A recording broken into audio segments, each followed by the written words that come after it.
Builders. Ambush. Ambush costs 60 energy, 40 during Shadow Dance, and gives 2 combo points. It is a stealth ability, which means it can only be used out of stealth, or while Shadow Dancing. Ambush applies Find Weakness for 10 seconds and does high damage. The damage is being improved by the Rogue class trinket. It should be used as the only combo point builder during Shadow Dance. Ambush multi-strikes advance our bleeds by 1 tick each. It deals physical damage, therefore it also profits from Find Weakness. Garrote. Garrote costs 45 energy and gives 1 combo point. Currently it's strictly worse than Ambush, therefore it's never used. It applies a bleed effect and it applies Find Weakness. Backstab. Backstab costs 35 energy and gives 1 combo point. Backstab is our main filler whenever we can't use stealth abilities. It is strictly worse than Ambush. Backstab multi-strikes also advance our bleeds by 1 tick each. It deals physical damage, therefore it profits from Find Weakness. Hemorrhage. Hemorrhage costs 30 energy and gives 1 combo point. Hemorrhage is currently DPS neutral in comparison to Backstab, which means it can be omitted from the rotation. It is, however, useful for target switching if Rupture is not an option as the first skill used on the new target, with the glyph of hemorrhaging veins. It deals bleed damage and therefore does not profit from Find Weakness. Fan of Knives. Fan of Knives costs 35 energy and gives a dynamic amount of combo points depending on the number of enemies it hit. At 3 or more enemies, it should be used over Backstab for maximum DPS. At 2 targets, it can be used to speed up Vanish cooldown recovery if needed. The damage of the ability itself is negligible. Therefore, it can safely be used without killing enemies. It deals physical damage. Finishers. Eviscerate. Eviscerate costs 35 energy, 10 after Relentless Strikes. Eviscerate is a physical damage finisher that is used when neither Rupture nor Slice and Dice need refreshing. It benefits from Find Weakness. Rupture. Rupture costs 25 energy and is basically free after Relentless Strikes. Rupture tends to be the finisher that requires the highest attention and maintenance of all finishers. It lasts 24 seconds and may be refreshed at 8 seconds or less without clipping. Each Ambush or Backstab multi-strike will advance Rupture by 2 seconds. Each skill may multi-strike twice. Therefore, each Ambush or Backstab may decrease the remaining duration by 4 seconds. You have to anticipate Rupture lasting only a very short time. Try to never let it drop. When 8 seconds remaining duration are almost reached, and you have room for more combo points, use some more builders without capping to advance the bleed to 8 seconds or less, so you can refresh. Rupture deals bleed damage and therefore does not benefit from Find Weakness. Slice and Dice. Slice and Dice costs 25 energy and is basically free after Relentless Strikes. Slice and Dice is a simple maintenance buff that increases our attack speed by 40% or more depending on mastery. It lasts 36 seconds and may be refreshed at 12 seconds or less. Rupture always takes priority over Slice and Dice because of its advancing behavior. Crimson Tempest. Crimson Tempest is a AoE bleed finisher that does not advance our Vanish cooldown recovery rate. Therefore, it is advisable to not use that skill currently in Subtlety PvE if you can avoid it. Otherwise, if you need AoE, play combat. Cooldowns. Shadow Dance. 1 minute cooldown. Enables the usage of stealth abilities and reduces the cost of ambush by 20 energy. This ability should be used on cooldown. You must adjust all of your other abilities and energy around it. Be already at 100 energy when it comes off cooldown. At the last second of Shadow Dance, you should use an ambush if you can, so you refresh your Find Weakness debuff one last time to 10 seconds. Shadow Reflection. 2 minute cooldown. Copies all your active skills during the next 8 seconds and then mimics them on its target. Best used with Shadow Dance. Premeditation. 20 seconds cooldown and adds 2 combo points. It is a stealth ability and should be used with every Shadow Dance and Vanish if possible. The combo points generated by the ability don't convert into anticipation stacks. That means you should use the ability with 3 combo points or less. Vanish. 1 minute 30 seconds cooldown. Every Eviscerate and Rupture decrease the cooldown by 1 second per combo point with tier 18. The ability puts you into stealth. With tier 18 you gain 5 combo points after using Vanish and an additional 30% damage increase for 10 seconds. Activating stealth also buffs you with Master of Subtlety, which is yet another 15% damage increase. When combined with Subterfuge and Glyph of Vanish, you get a 6-second window to use stealth abilities. Preparation, 5-minute cooldown. Instantly resets Vanish cooldown. Should be used as early as possible, so you can get a second usage on some fights. Buffs, debuffs and other mechanics. Find weakness. Your attacks ignore 100% of the enemy's armor. That is roughly a 50% damage increase to all your physical attacks against the afflicted target. Sanguinary Veins increases rupture damage by 30% and you deal 25% more damage against targets afflicted by any of your bleeds. Rupture, Crimson Tempest, Garrote or Glyphed Hemorrhage count. Honor Among Thieves. Whenever somebody in your raid crits, you gain 1 combo point. This has a 2-second cooldown.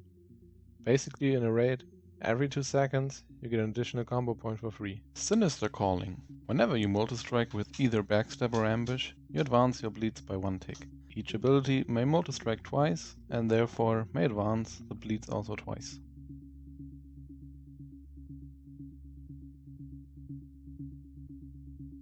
Next up is me showcasing you the Subtlety rotation on the training dummy. Note that I am alone in the group and therefore don't generate an Honor Among Thieves proc every 2 seconds. This means I have less combo points to spend, and also waiting on the 5th combo point via Honor Among Thieves is also not always working.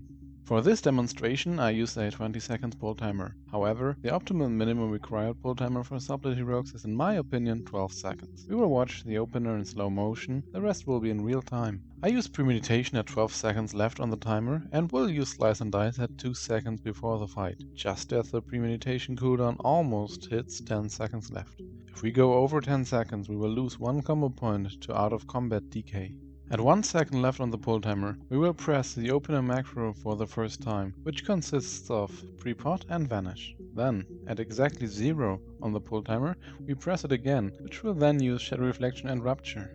At 1 second into the fight, we use Shadow Dance, the Legendary Ring and Ambush. From that point on, we follow the priority, which is use Ambush as a combo point generator and use finishers at 5 or more combo points. Do a last ambush when dance ends. Use Preparation without energy capping. Premeditation will be ready at the end of the first Shadow Dance.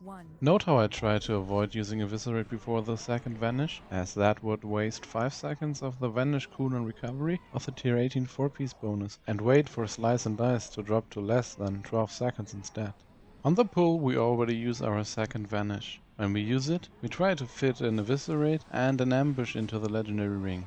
During this Vanish, we only expect 2 ambush usages, therefore the second ambush should be at the end of our second Subterfuge, so we get more Find Weakness uptime.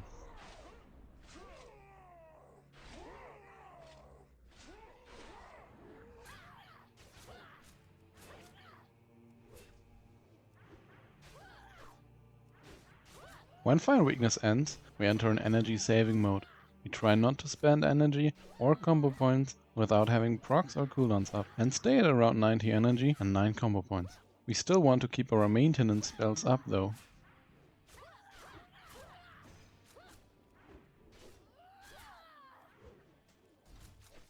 As we approach the second Shadow Dance, we have to make sure to be at as much energy as possible without capping. Also, take a look at the Vanish cooldown. It's almost up, which means we have to use it during the dance. Note how I wait for the last second to run out without using any ability.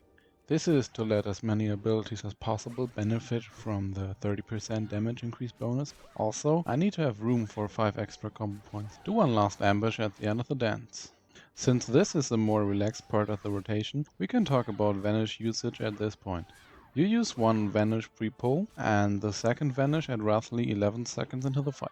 The next Vanish will line up for the next Shadow Dance. In general, you want to use Vanish on cooldown, but you can delay it for up to 6 seconds for only Shadow Dance, and up to 12 seconds for Shadow Dance plus Legendary Ring, assuming you don't lose a Vanish usage during the fight, because of holding Vanish back. Right before the third Shadow Dance, I was at 10 combo points with high energy. I believe in retrospective, it would have been most optimal to do Slice and Dice, then Vanish, and then Shadow Reflection into Rupture, and then Dance and Ambush. In the video I did Rupture first, and then Vanish, which means I lost out on 5 seconds of Vanish cooldown recovery.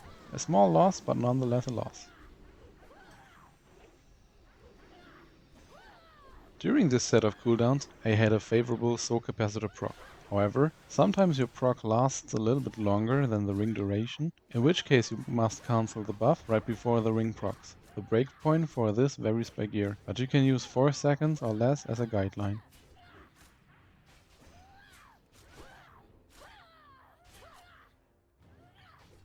And we're back to saving energy.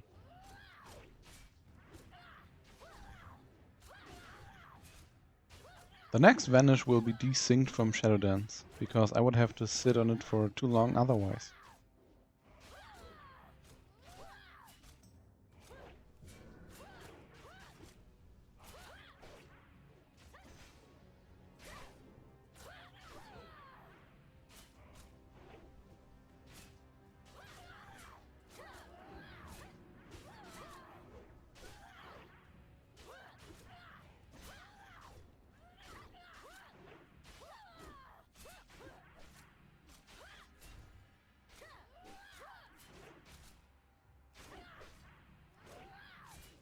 The rest of the showcase follows the same rules I explained earlier and won't have further commentary.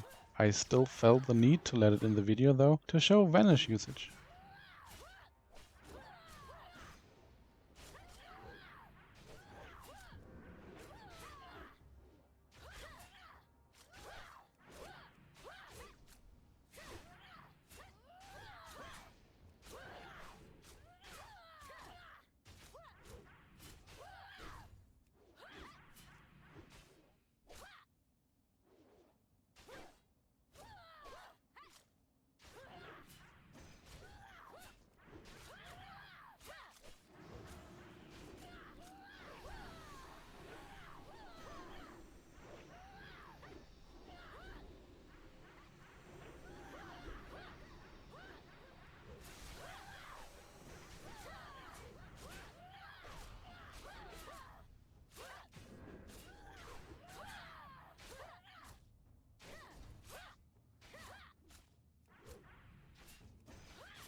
This concludes the show fight against the target dummy. Next up are tips and tricks, common mistakes, and gearing.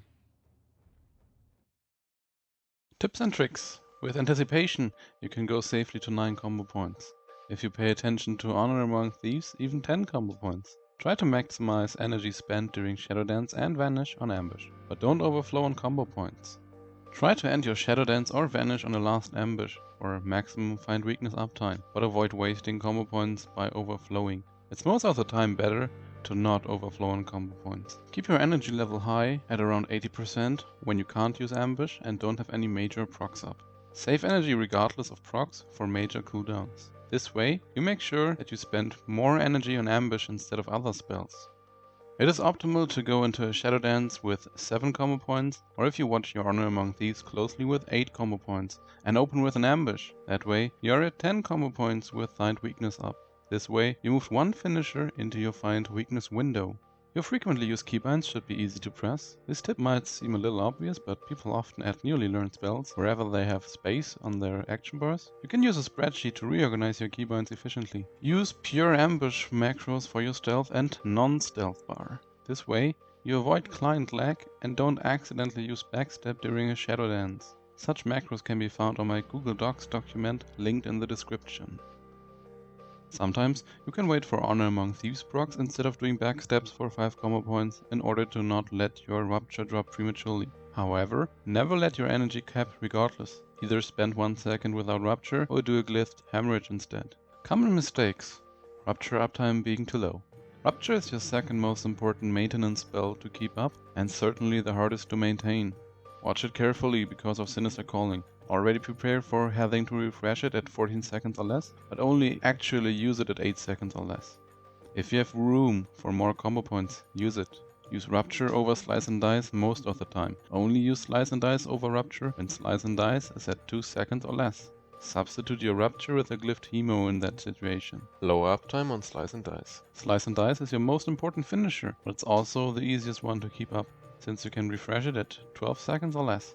Make sure to never let it drop. Using finishers with less than 5 combo points. For each combo point spent on a finisher, you have a 20% chance to get 25 energy refunded, adding to 100% at 5 combo points. You don't want to lose out on this energy. Gearing.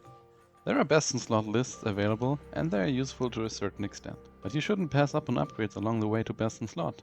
A Warforged item might be better than a regular best in slot item. How do you find that out though? For a highly accurate result, you can check out Shadowcraft and use it for comparison. Or, for quick and pretty accurate estimates, you can use the endgame add-on Pawn with customized stat values. My pawn values can also be found in the Google Docs linked in the description. In order to import them, copy them first, then open Pawn in-game, go to Scale, and then use Import. A question I get often is, what weapon goes in which hand? And the answer to that question is, use your highest item level dagger in your main hand, and your remaining highest item level weapon of any kind in your offhand. If your remaining weapons have equal item level, go for a dagger in your offhand. For trinket comparison, there is a Simcraft results thread on Emerald Champion, which I will also link in the description.